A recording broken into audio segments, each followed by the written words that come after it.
دین کی تبلیغ کیا کریں روڈوں پہ چبوتروں پہ جمع کرنا گھر میں کسی نہ ہوتے ہیں. دیکھیے آقا علیہ السلام کا عمل دیکھیے, پہلے اپنے گھر کو گئے اور اپنی اہلیہ کے سامنے دین اسلام کو پیش کیا. عورتوں میں سب سے پہلے ایمان لانے والی حضرت بی بی خدیجہ رضی اللہ عنہا ہے. اس کے بعد اپنے دوست حضرت ابوبکر صدیق رضی اللہ تعالیٰ عنہ کو اسلام پیش کیا. آپ نے اسلام قبول کیا. اور بچوں میں حضرت مولا کائنات رضی اللہ تعالیٰ عنہ سب سے پہلے ایمان لانے والے, 8 یا 9 سال کی عمر تھی آپ کی روایت میں آتا ہے. اور غلاموں میں حضرت زید رضی اللہ تعالیٰ عنہ. تو اسٹیپ بائی اسٹیپ اس طرح ہم دین کی تبلیغ کریں گے اور اسلام کی باتوں کو آگے بڑھائیں گے. سب سے پہلے اپنے گھر سے اسٹارٹ کریں گے.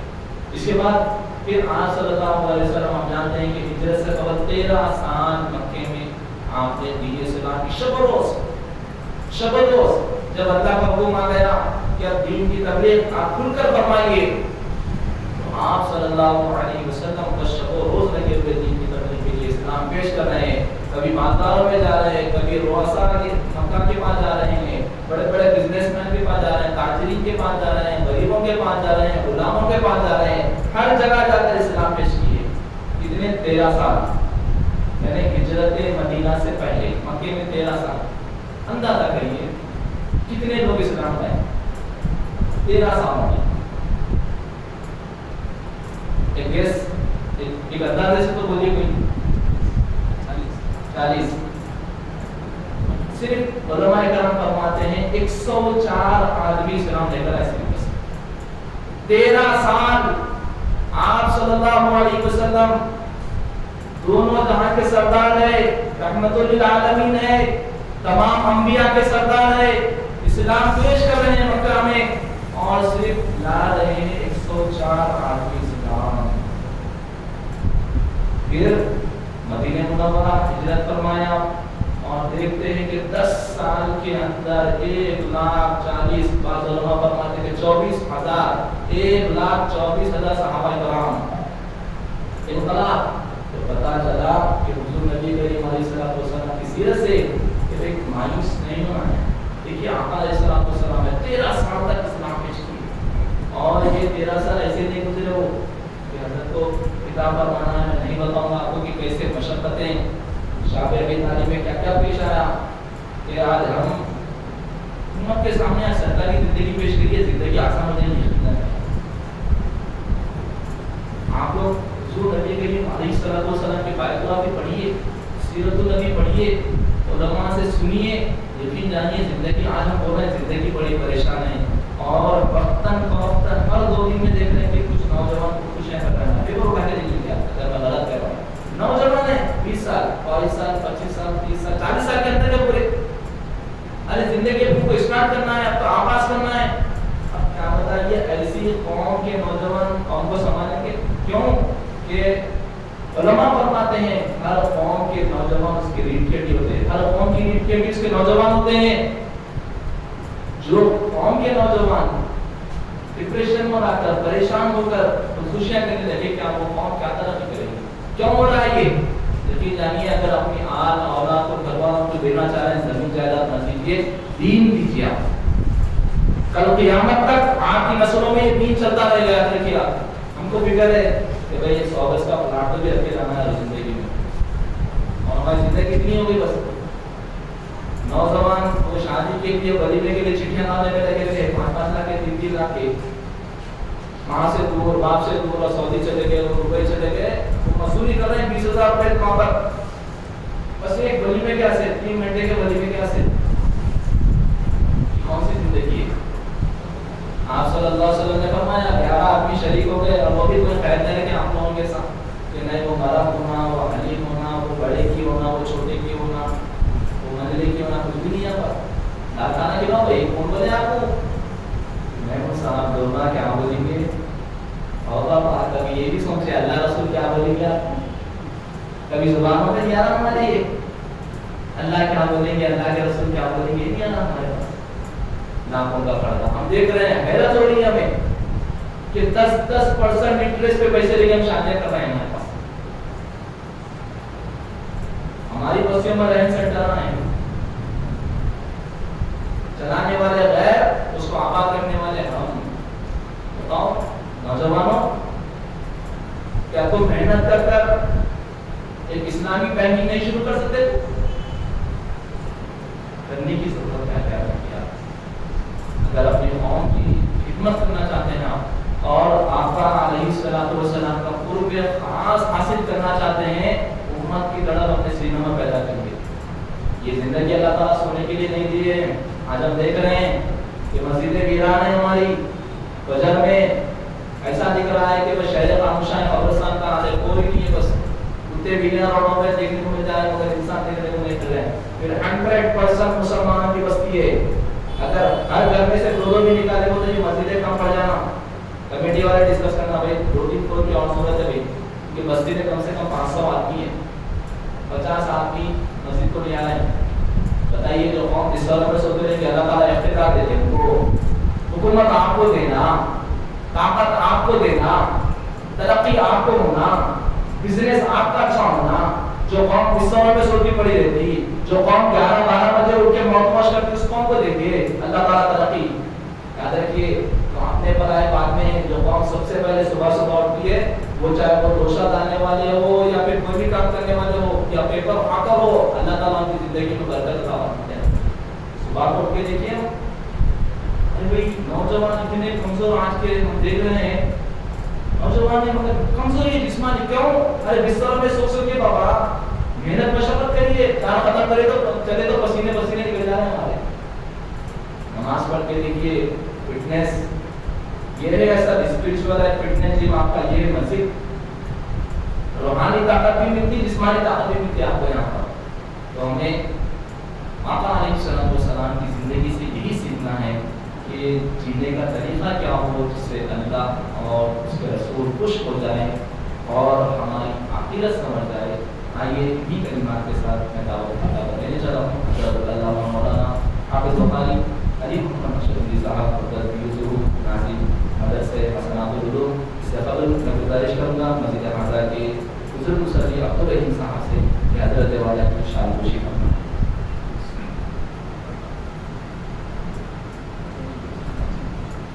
میں حافظ بخاری محمد صاحب سے گزارش کروں گا کہ نعت شریف سنانے کے ساتھ